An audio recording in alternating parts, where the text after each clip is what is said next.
우리 언시생들이 바라보는 KBS 뉴스 문제점 3개. 자, 이거 한번 짚어보겠습니다. 제가 그 사전 인터뷰라고 할까요? 사전에 그 메일 보내드릴 때 KBS 뉴스 문제점이 뭐냐? 딱 3개만 골라서 팩트 폭행해주세요라고 부탁을 드렸는데 탑3 순위를 정해봤습니다. 자, 강명수 기자 3위가 뭐였죠? 3위 재미없다. 헐. 재미없어요. 재미없다. 재미없다. 네, 누가 그런 거야 이거? 재미없다고. 누가 그랬을까요? 제가 했습니다. 자, 이민재 씨가 재미없답니다. 제가 읽어볼게요. 이민재 씨 출연 신청 메일 중에서 솔직히 저 뉴스 안 봅니다. 뉴스 너무 재미없어요. 저만의 생각은 아닌 것 같습니다. 요즘 텔레비 뉴스 누가 보냐? 주변 친구들이 그러더라고요. 거대 방송국은 이런 새로운 시대에 왜 이렇게 새로운 뉴스에 소극적인가요? 닷페이스, G픽처스 같이 1020 세대도 사랑하는 뉴스 왜 안 만드나요? 뉴미디어를 고민하지 않는 KBS에 대해서 얘기해보고 있습니다. 라고 해주셨어요. 자, 이게 무슨 얘기죠? 이게 그러니까 사실은 KBS만의 뉴스 그 문제는 아닌 것 같아요. 그 그냥 일반 9시 뉴스를 비롯해서 이렇게 보면은 사실 야 정말 재밌다 뭐 그렇게 느끼기는 좀 어렵잖아요.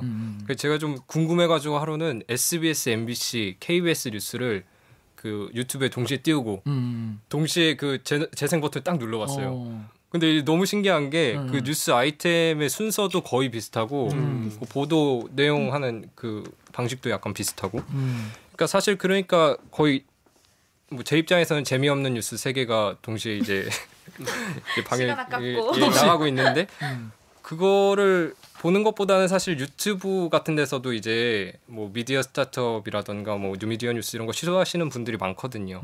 이제 그게 이제 좀 더 소구력이 실제로 좀 더 있는 것 같고 젊은 세대에서는 그렇기 때문에 이제 KBS도 이제 그런 뉴스를 시도를 좀 많이 해야 되지 않나 그런 생각을 하고 있고 그다음에 이런 스타트업 뭐 이런 데 보면은 사실 인원이 많지 않거든요. 뭐 10명 미만이서 하는데도 뭐 있는 걸로 알고 있는데 KBS는 굉장히 큰 회사잖아요. 그렇죠. 예, 그런 거를 고려를 하면은 뭐 댓글 읽어주는 기자들 같은 거 한 10몇 개 할 수도 있는 거 아닌가. 그러니까요. 그런 생각을 합니다. 맞아요. 우리한테 지원을 좀 더 해주면. 그러니까.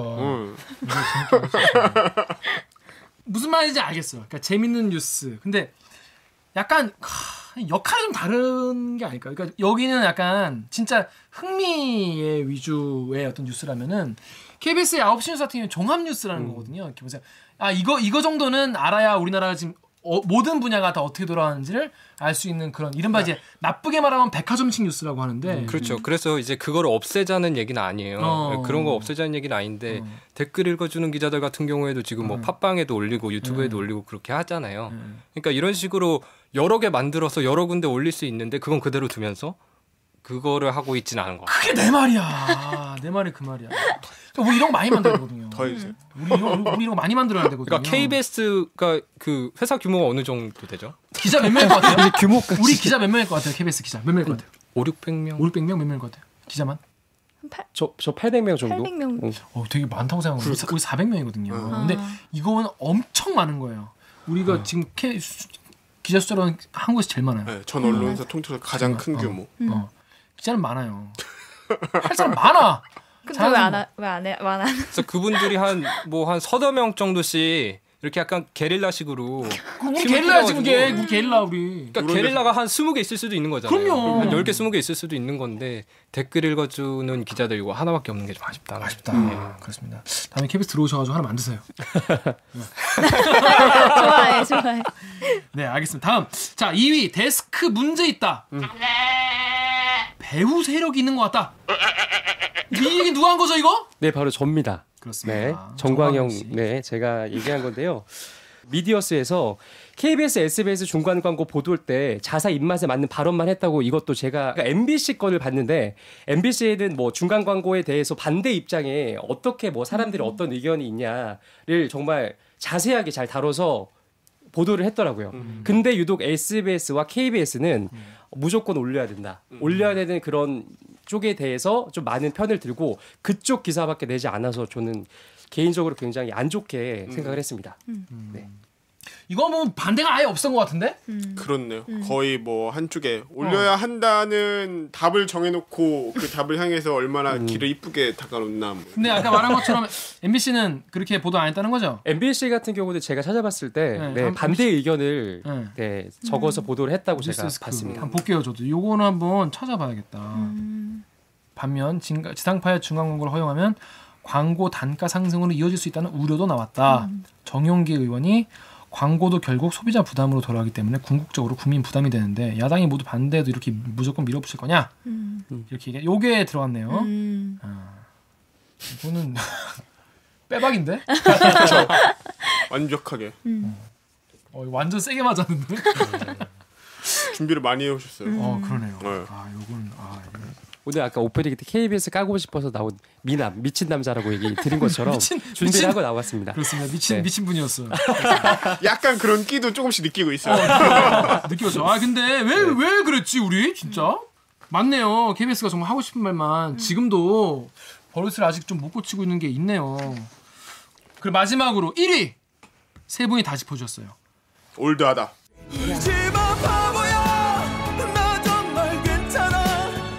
올드하다. 자, 조선일 씨부터 그러면 얘기를 들어볼게요. 이건 무슨 얘기예요? 불친절하다는 느낌을 저는 받았는데요. 그 JTBC에서 손석희가 약간 뉴스를 보러 바꾸면서 대화하듯이 뭔가 시도하잖아요. 얘기하려고 하고 뭔가 틀려도 그냥 넘어가고 스무스하게.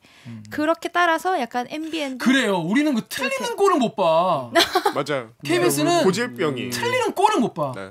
틀릴 수도 있잖아요. 생방송이잖아요. 생방송에 이 앵커건 기자건 틀릴 수도 있잖아요. 그러면 네. 그거를 정말 그냥 말씀하신 대로 스무스하게 그냥 그렇죠. 그건 뭐 참고 있으나 봅니다. 그럼 넘어가면 되는데 뭐 이 부분은 더 저희가 취재를 좀 더 해봐야 할 것 같습니다. 이러면 그게 사실 맞는 거거든요. 네. 근데 근데 그게 그런 안 게 되죠. 없이 그냥 딱 짜여진.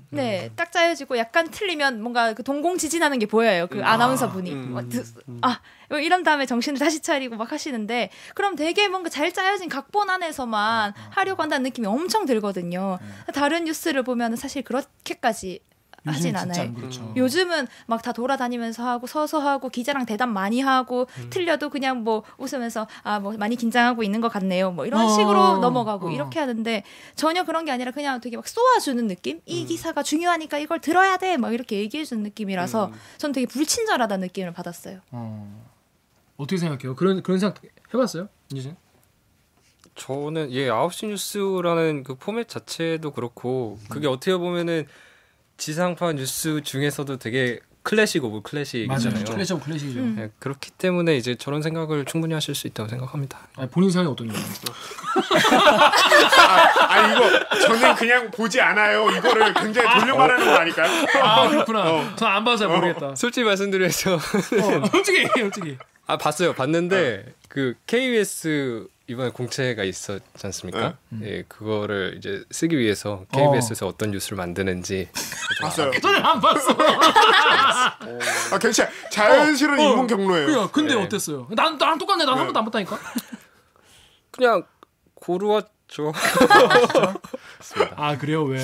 그러니까 다른 방송국 뉴스들 보면은 그러니까 똑같이 그 간판 뉴스들 있잖아요. 네, 맞아요. 그런 거 안에서도 어떻게든 좀 변화를 줘보려고 하는 것 맞아요. 같아요. 그러니까 JTBC 같은 경우에도 이제 끝나고 나서 소셜 라이브라 그래서 하잖아요. 맞아요. 뭐 약간 페이스북 같은 거라고 이제 연계해가지고 그런 것도 하고 뭐 MBC 뉴스데스크 같은 경우에는 처음에 그 뭐라 그러죠? 빠빠 그렇게 나와. 헤드라인. 예, 그거 나올 때 맞아, 이제 서서 하고 막. 예, 뭐 사무실에서 서서 하고. 사무실에서. 어떻게 보면 그게 뭐 엄청난 변화, 뭐 엄청난 새로움 이런 것까지는 아니더라도 시도다. 어떻게 보면은 시도고 그게 마음인 거잖아요. 새로운 거 해보려는 그런 마음, 좀 더 다가가 보려는 그런 성의, 좀 그런 거를 고려하면은 KBS에서는 그간 어떤 노력이 있었나, 예, 그런 의문이 확실히 있습니다. 그런 변화가 있으면 시청자의 눈에서도 많이 느껴지나요? 그런 작은 어떻게 보면 그런 작은 변화들일 수도 있는데 좀 크게 느껴지는지도 좀 궁금한데. 그러니까 어떻게 보면은 시청자와 언론 중간에 있는 사람들인 것 같아요, 언시생들은. 그래서 어떻게 보면은 좀 완전 시청자 입장을 대변하기 좀 어려울 수도 있는데 저는 좀 그래도 노력하셨구나 기자님들, 뭐 착하네. 그런 분들, 뭐 그런 마음이 있으셨구나 그런 게 느껴지면 사실 좋죠. 광영 씨는 이 올드하다는 거에 대해서 어떤 게 좀 저는 이런 생각도 했어요. 누가 아나운서 준비생들 중에서 네. 그냥 누가 저기서 앉아도 다 잘할 수 있겠다. 왜냐면 새로움이 없으니까. 똑같은 말을 읽고 똑같은 얘기를 하고 뭐 그럼 그게 어떻게 발전할 수 있고 나아질 수 있겠냐라는 저는 생각을 많이 했고요. 그리고 사실 여자 앵커는 젊고 예쁜데 남자 앵커 나이가 많은 분들이 많다. 이거는 제 주위 분들이 네. 조금 저한테 얘기를 해주셔서 제가 이제 쓴 거거든요. 네. 지금 되게 좋아하셨는데. 네, 저 너무 그렇게 생각합니다. 그렇죠. 사실상 근데 저도 느꼈던 게 뭐냐면 투샷으로 이렇게 잡힐 때 보면 정말 나이 차이가 많이 나는 것처럼 보이더라고요. 그래서 그런 것도 사실상 저는 되게 예전 KBS가 버리지 못했던 그런 고질병이 아닌가라는 생각을 하게 됐습니다. 그 이제 전형적으로 이제 신뢰감이나 네. 딱딱한 하드한 뉴스, 정치 뉴스, 군사 뉴스는 약간 나이 지긋한 남자 기자 출신 앵커가 하고 네. 약간 생활 밀착형이나 경제 뉴스나 뭐 그런 뭐 여성 관련 뉴스는 뉴스 이름도. 예쁜 어떤 여자 아나운서가 네. 세련되게 전하고 또 진지한 뉴스는 이렇게 하고 그 쌍팔년도 스타일 계속 하는 거지 지금. 네네네. 근데 참 그게 바꾸기가 참 힘들어요. 이게 회사 안에 또 사정이라는 게 또 있고 계속 하던 대로 또 하면 크게 사고 안 나는 또 그런 것도 있잖아요.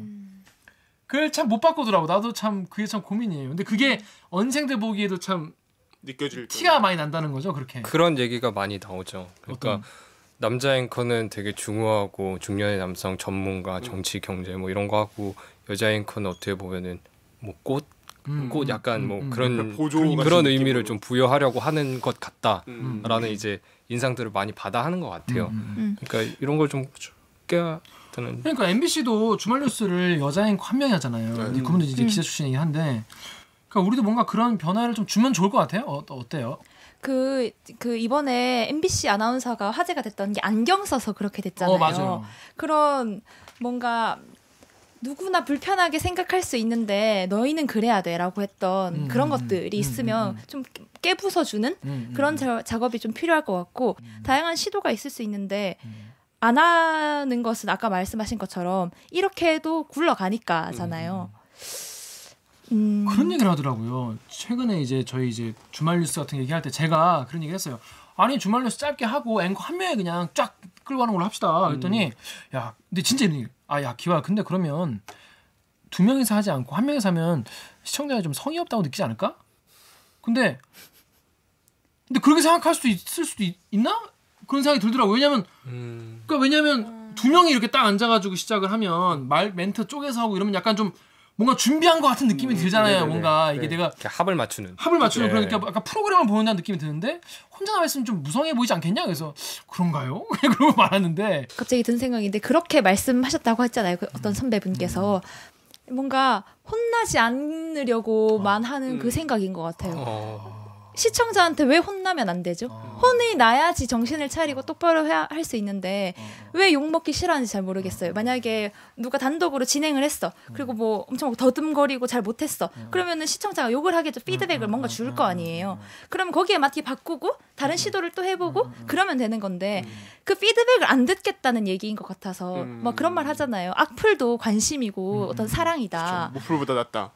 악플이라도 받으려고 노력해야 되는데 아무것도 안 하겠다는 것은 아무 댓글도 필요 없다. 그런 너무 불통이 아닌가 좀 그렇게 생각이 들었어요. 뭐 얘기하려고 든 거 아니에요? 얘기할까? 하자. 그 손가락 두 개 이렇게 들더라고요. 저요. 거의 걸스카우트야? 그러니까 여기 멋있으시네. 뭐 여자 앵커는 젊고 예쁜데 남자 앵커는 나이가 많은 분들이 많다.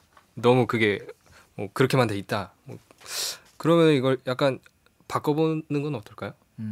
약간 여성분들 중에서도 중년의 분들이신데 굉장히 전문성을 갖춘 그런 앵커분들이 KBS에 있으실 거잖아요. 맞아요. 예. 이제 그런 분들이 이제 나와서 하면은 중년의 여성도 뉴스에서 이렇게 저렇게 앵커 할 수 있다. 그런 우리 생각나는 게 저희 파업했을 때 그쵸. 저 우리가 기억나요. 다 파업했는데 기억나요. 네. 이제 전문 아나운서 기자를 다 파업을 하니까 이제 뭐 파업에 참여 안 하시는 약간 연차가 있으셔서 이제 노조 안 하시는 분들이 남은 거예요. 그러니까 그 분 중에서 그 나이 많은 여자 선배가 아나운서 선배가 뉴스를 진행을 한 적이 있었어요. 어쩔 수 없이. 반응이 괜찮았어. 너무 편안하다. 그러니까요. 그니까요. 네. 저 갑자기 그 생각 나는데 파업했을 때 그 뮤직뱅크 이런 되게 어린 사람들이 많이 보는 그런 음악 프로그램이 다 카메라 기자가 없고 그러니까 되게 나이가 좀 연차가 있으신 분들이 카메라를 잡았다 이런 부장도 다 튀어나와가지고. 네. 근데 저는 이제 아이돌 가수 이런 걸 되게 좋아하는데 오히려 그때 앵글이 더 좋았던 게 저희는 전체로 보고 싶을 때가 있어요. 그러니까. 이 아이돌의 군무를. 근데 그분들은 뭐 그런 게 잘 그런 게 안 돼 있다 보니까 그냥 전체 화면 한 번씩 보여주고 가끔씩 얼굴 보여주고 이러면은 오히려 아이돌 팬으로서는 너무 카메라 잘 잡는다. 너무 감상하기 좋다. 신선해, 새로워. 막 갑자기 막 앵글을 짜릿해. 빠르게 돌리고 막 어떤 이 화려한 기교를 보여줄까 우리가 이런 거 전혀 고민 없이 그냥 단순하게 보여주는 게 오히려 좀 더 매력적이었었거든요. 그런 시도 이러면 피드백이 오잖아요. 맞아요. 좋다, 나쁘다 이렇게 시도를 많이 해봐야. 한번 가요 무대 팀이랑 바꿔보는 거야. 재밌을 것 같아요. 가요 무대를 막 미치게 막 찍고 막 레이저 쏘고 막 난리 나고 엄청 화제될 것 같아. 마이크에다 이렇게 이름 붙여가지고 이 마이크에 자기 이름 써가지고 이렇게 하고. 너무 파격적일 것 같습니다. 그러니까 해야 돼. 그러네. 그리고 진행자도 바꿔가지고 하는 거예요. 김동건 아나운서가 김동건 아나운서가 뮤직뱅크를 하는 하는 거야. 거죠. 비슷한 소년단입니다. 진짜 그럼 엄청 볼 것 같아요. 재밌겠다. 엄청 화제될 것 같아요. 좋다. 그렇습니다. 제가 이거 이 예능 PD 서치 동기한테만 얘기를 해보겠습니다. 자, 우리 이렇게 오늘 스튜디오에 직접 이 어인생 여러분들 모셔가지고 사정없이 뼈 때리는 나 지금 약간 너덜너덜했어. 약간 골수까지 때렸어. 지금 멘탈 약간 너덜너덜해. 자, 방송 함께 했는데 한 분이 들어오셨어요. 갑자기 인사를 하시겠다고. 우리 고기 냄새와 함께 등장해서 우리 오기정 기자를 박수로. 여기 마이크 되나요? 네. 자, 그러면 자기소개 부탁드릴게요. 누군지.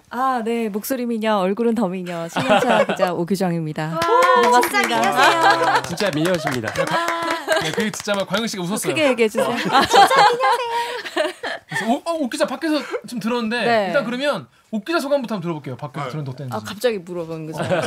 근데 제가 아까 전부터 사실 들어와서 좀 할 말이 되게 많은 거예요. 선배가 변명할 때도 빨리 그걸 컷하고 싶었고. 근데 막 이렇게 엄청난 얘기들을 해주시니까 밖에서도 되게 막 소름 돋는다고 하면서 들었거든요.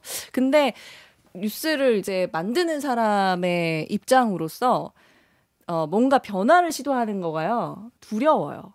왜 두렵냐면 지금 이게 우리도 틀린 걸 알아. 근데 지금 이걸 보는 사람들마저 떠나면 어떡하지? 이런 생각이 들어서 이른바 집토끼라고 하죠. 집토끼도 그게 근데 정말 엄청난 공포거든요. 맞아요. 그래서 지금 사실 엄청 위축돼 있다는 증거기도 하고. 근데 아까 그 세 분께서 이렇게 변화를 시도해봐야 된다. 그래야지 뭔가 소통을 할 수 있고 맞는 말씀이신 것 같아요. 그래서 이거를 좀 떨쳐내고 공포를 떨쳐내고. 네, 공포를 떨쳐내고 우리가 좀 바꿔봐야 되지 않나 이런 생각이 좀 들었어요. 네. 그렇습니다. 일단 오늘 왔는데 이 얘기는 하고 싶었는데 못했다. 혹시 그런 거 있어요? 이 얘기 꼭 하려고 했는데 기회가 없어 아직 못했다. 그런 거 할 얘기 있어요? 있으면 딱 그 한 몇 문장만 할게요. 제가 이거를 신청하게 된 계기가 그때 막 KBS 공채 막 준비할 때였어요. 한창. 그럼 이제 KBS에 뭔가 뉴미디어 전략은 뭘까 하고 막 검색을 해봤었는데 그때 정필모 KBS 부사장님께서 하신 말씀이 있었는데 이걸 듣고 엄청 충격을 받으면서 저희 스터디원들끼리 KBS 정신 나갔다. 무슨 생각을 하는 거지? 이런 생각을 한 게 있었는데 궁금해. 무슨 말을 하셨냐면 그게 뭐 KBS의 디지털 퍼스트 전략에 대해서 물었어요. 그랬더니 부사장님께서 젊은 세대나 플랫폼별로 특화시켜서 대응 전략을 짜다 보면 우리가 상업 미디어와 무엇이 다른지 고민이 된다. 공영 미디어로서 방향성 설정에 매우 신중할 필요가 있다. 이렇게 말씀하셨는데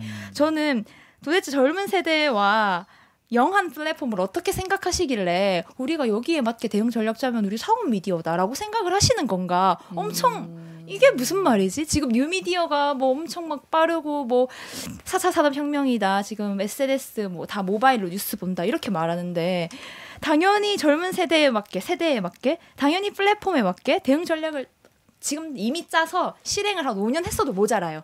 그런데 우리가 이렇게 대응 전략을 짜다 보면은 도대체 상업 미디어와 다른 게 뭐지? 라고 하시는 게 너무 구식이고 너무 올드하고 이렇게 되면 뭐 뉴미디어 지금 뭐 이렇게 댓글 읽어주는 기자님들 엄청 열심히 하는데 이거 아무리 잘해봤자 쓸모없다. 이런 생각이 드는 거예요. 위에서 이렇게까지 생각을 하는데.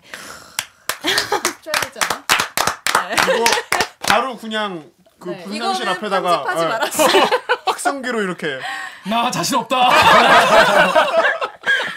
그래서 좀 위에서부터 정신을 좀 차리고 뉴미디어에 대해서 빨리빨리 전략을 이미 짰었어야 되는데 늦었긴 하지만 늦을 때가 제일 늦었지만 그걸 깨닫고 네. 빨리 해야 된다. 네. 그렇지 않으면 안 된다 이런 생각을 해서 마지막에 뼈를 빨리 때려주시네요. 들어와서 좀 바꿔줬으면 좋겠어요. 빨리 들어오세요. 자, 네. 자, 그러면 오늘 그냥 이제 오늘 방송 소감 어땠는지 한번 편하게 얘기를 해보세요. 재밌었어요? 그러니까 KBS도 이렇게 열린 마인드로 음. 귀담아서 이제 청취자가 됐든 언시생이 됐든 뭐 피드백을 한번 들어봐야겠다 이런 노력을 하시는 기자님들이 있다는 사실 자체가 사실 감동입니다. 예, 그게 감동이고 잘 됐으면 좋겠습니다. 방송은 재미있었어요? 얘기하면서? 아 재밌었어요. 예. 그래요? 선배보다 더 편하게 하더라고요. 그러니까. 그래서 여기가 메인 MC인 줄 알았어요. 재미없었죠? 이렇게 물어봤어야 되나? 자, 광현 씨 어땠어요? 저는 오규정 기자님과 홍성희 기자님께서 제가 너무 저는 애청자이기 때문에 많이 듣기 때문에 휴가 갔다 오신 것도 있어서 많이 못 나오셨었잖아요. 아 많이 나왔는데 편집됩니다. 그런 거예요?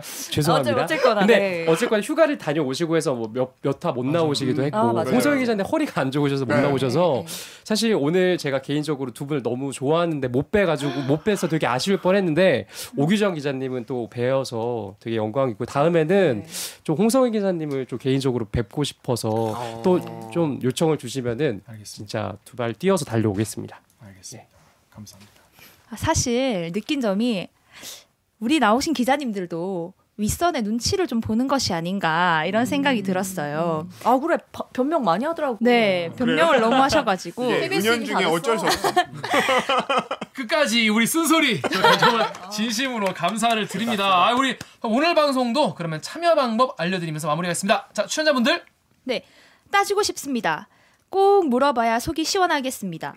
뉴스 보도를 왜 이딴 식으로 하셨나요? 저희처럼 KBS 할 말 많으신 분들 있으시죠? 아 방송에서 이건 말 안 해주네. 아 나 진짜 궁금해서 미쳐버리겠네. 하는 취재 뒷이야기 있으시잖아요. 망설이지 마시고 이메일 reply kbs@gmail.com에 메일 주시거나 인스타그램에서 댓글 읽어주는 기자들 혹은 reply kbs를 검색하셔서 메시지를 보내주세요. 내일도 조금 더 나은 방송을 만들기 위해서 노력하는 기자들이 되겠습니다. 많은 참여 해주실 거죠? KBS 뉴스 좋았어. 또 만나요. 꼭. 아니 너무 잘해. 우리 위태롭다. 홍성이 간당간당하다. 잘할게요. 아, 고생하셨습니다. 수고하셨습니다. 치킨 사왔어 치킨. 아, 좋았어. 아니 마지막 멘트를 제가